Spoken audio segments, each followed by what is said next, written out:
Voilà désormais à quoi ressemble la ville de Douala. Des tas d'ordures ont pris en otage les rues de la capitale économique du Cameroun. Depuis plusieurs mois, les habitants de Douala voient des montagnes de déchets s'entasser près des maisons et des marchés dégageant une odeur nauséabonde. Si l'insalubrité a toujours été un problème dans la capitale économique du Cameroun, la situation est aujourd'hui aggravée par les difficultés rencontrées par l'unique entreprise de ramassage des ordures ménagères qui semble être débordée par le trop-plein de déchets ménagers. Bientôt même, circuler dans certains quartiers comme Bépanda relèverait d'un véritable miracle. Seule entreprise responsable de ramassage des déchets ménagers, Isakam, est au bout du gouffre.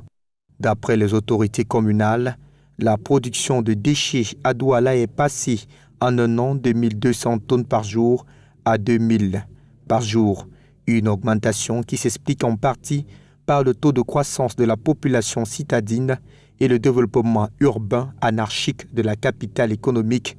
Bien plus, le ministre de l'Habitat et du Développement urbain Jean-Claude Bouenchou a déclaré que l'État du Cameroun doit une importante somme d'argent à Isakam, ce qui empêcherait donc à la structure de rallonger son parc automobile afin de lutter efficacement contre cette gangrène. Toutefois, l'idée d'une véritable concurrence dans ce secteur a été évoquée, mais pour l'heure, le gouvernement semble avoir du mal à trouver de nouveaux partenaires.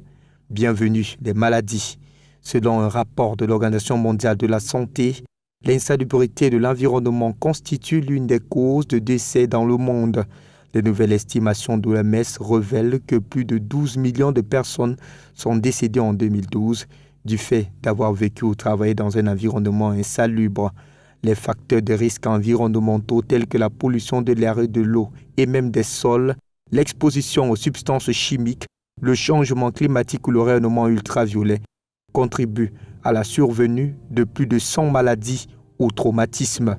Il reste donc que pour mieux faire face à ce problème, l'idée de l'incination, recyclage, compostage et la mise en décharge contrôlée pourra permettre de mieux juguler cette problématique.